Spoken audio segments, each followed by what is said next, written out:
L'éditorial du matin, c'est une réflexion sur l'actualité brûlante, des développements importants, des sujets d'ALIA et d'intégration. C'est tous les matins sur Studio Kalita.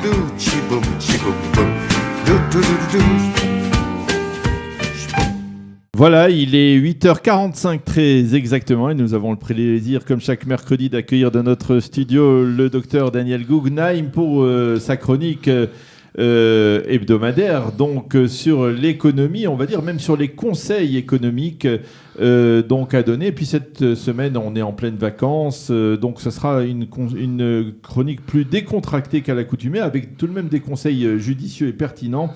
Et avec vous, nous allons donc, Daniel, ce matin, bonjour d'abord. Bonjour. Nous allons ce matin d'abord parler de trois sujets. Le premier, c'est une proposition du ministère de l'économie d'élargir au secteur bancaire et financier la loi qui protège les consommateurs, en particulier lorsque, par exemple, il s'agit de prélever.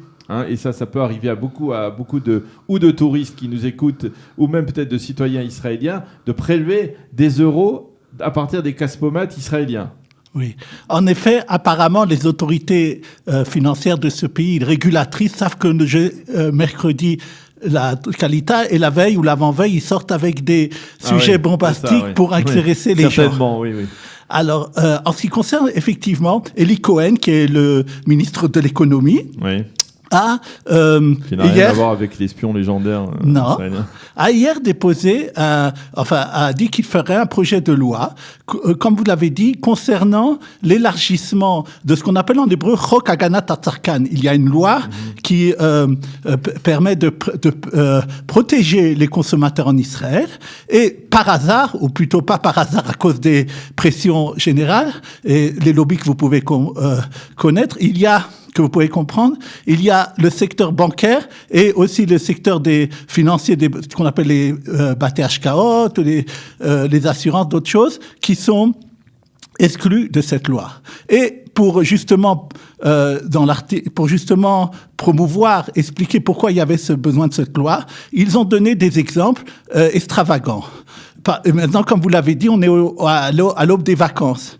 Or, quelqu'un veut partir, par exemple, pourquoi pas en Europe, en France, dans sa natale, pour voir sa famille, et il n'a pas obligatoirement des euros ici. Donc, il va aller à la Caspomat, ici à la banque, pour pas faire la queue, et puis il se dit c'est moins cher, et il va prendre un petit peu des euros pour des menus frais. Et d'après le calcul que le ministère de l'économie a fait, si vous prenez 400 shekels à la Caspomat, 100 euros, vous payez dessus, les frais encourus pour vous sont 50 shekels sur 400 énorme. Shekels.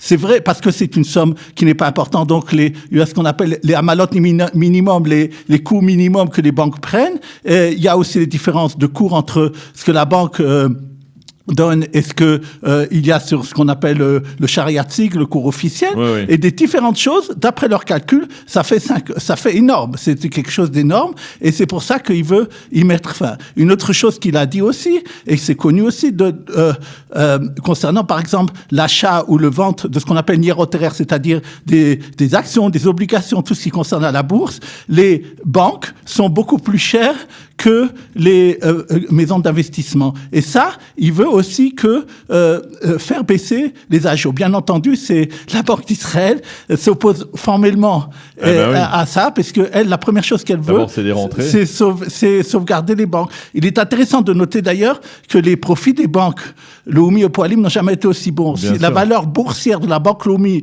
en dehors même des dividendes qu'elle a versés, a augmenté de 40% en un an. C'est bien, mais la valeur boursière de la banque Leumi. La banque Leumi. Et donc c'est dû au fait qu'ils font des profits pour les banques. Pour les banques, moins pour les consommateurs. Moins que pour les consommateurs, et justement c'est important donc de le souligner. Alors mais ça c'est rentré en vigueur ou pas encore? Non, et c'est une atsatroc. Vous savez que le Knesset, c'est-à-dire c'est pas, il la met, il faut que ça soit. Non.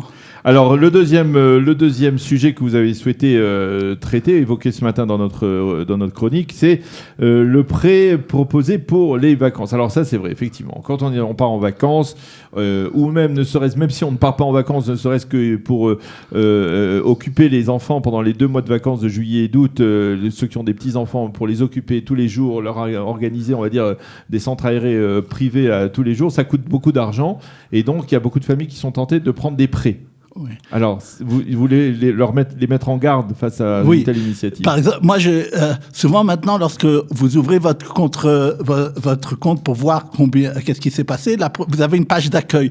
Dans la page d'accueil, vous avez un monsieur qui vous sourit, qui vous dit pourquoi vous ne prenez pas bien sûr la banque. Et on a aussi des SMS. On reçoit des fois des SMS aussi des maisons de crédit. Et il nous dit il suffit d'appuyer entre 6 et jusqu'à 36 tachloumin, c'est-à-dire 36 mensualités. Ça a l'air rien. Mais... Et en plus de ça, vous pouvez même ne pas commencer à rembourser tout de suite. Et vous pouvez même, si vous n'avez pas, maintenant, c'est comme vous avez dit, maintenant, c'est les vacances, il faut payer les centres aérés, alors payez après.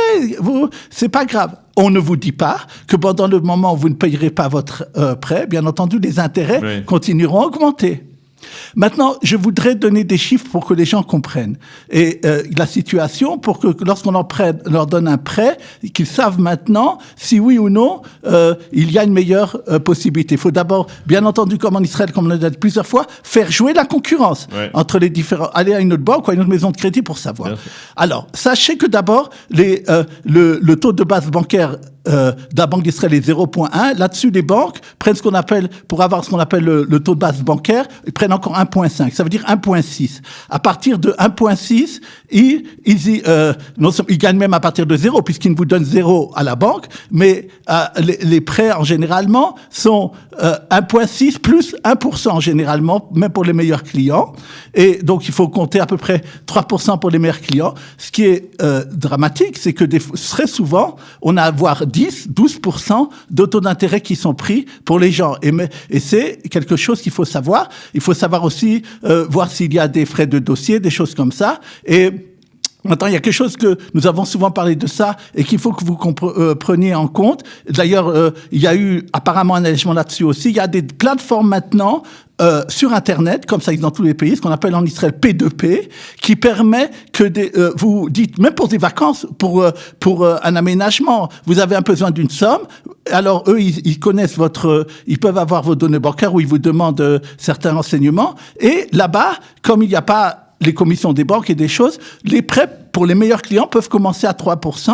Et en généralement, ça va, c'est 5-6%. C'est intéressant aussi de savoir qu'il y a cette possibilité pour faire jouer la concurrence. Alors, très bien. C'est important aussi donc de le souligner. Et le troisième thème dont on voulait que nous parlions aujourd'hui, et ça, c'est un titre plutôt inquiétant, préoccupant, c'est l'augmentation, selon une étude récente qui a été réalisée en Israël, donc l'augmentation du nombre des faillites d'entreprises. Je suppose qu'il s'agit essentiellement de petites et moyennes entreprises en Israël au cours des dernières années. Alors, c'est déjà plutôt inquiétant, surtout pour, on va dire, des Olim Hadashim qui auraient peut-être l'intention de lancer des nouvelles de petites affaires, des nouvelles entreprises.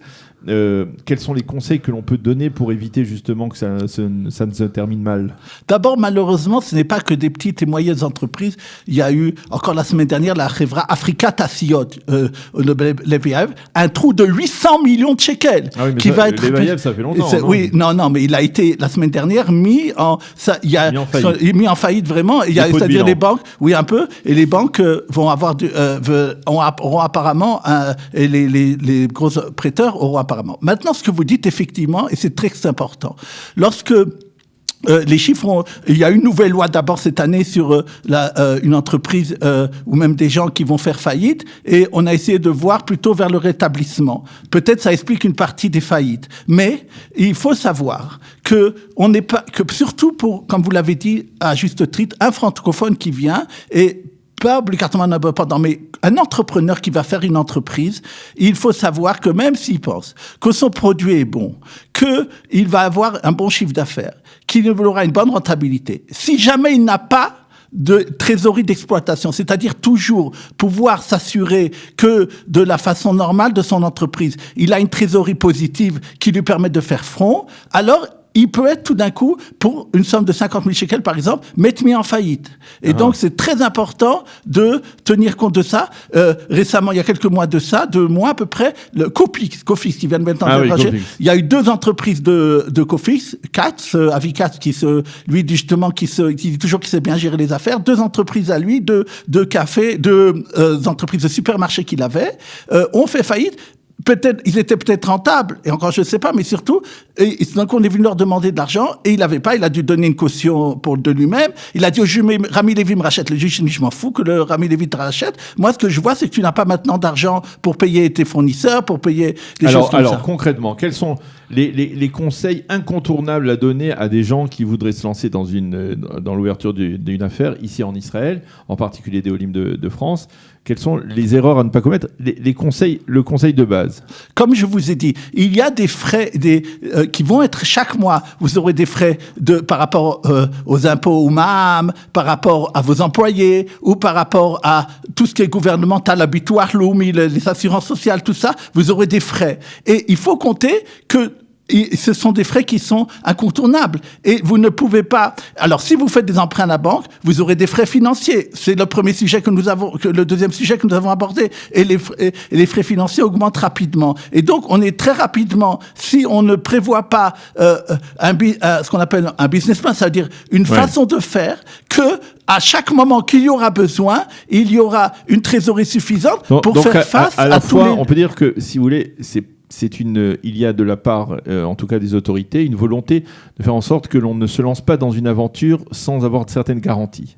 Ça, je sais pas. Je sais que Israël se dit l'état de la start-up nation et que je pense que le ministère de l'économie pousse beaucoup de gens à faire des entreprises mais il y a des gens, si on n'a pas, justement, même si on a un bon projet, comme je le dis, même si on est qualifié, si on n'a pas les bases économiques que j'ai dit, alors on se casse la figure. Et on prévoit, on prévient les gens d'une certaine manière. On le dit, attention, si vous vous lancez dans une telle entreprise, il faut tant et tant de... Moi, je vous préviens. Voilà. Je ne pense pas que...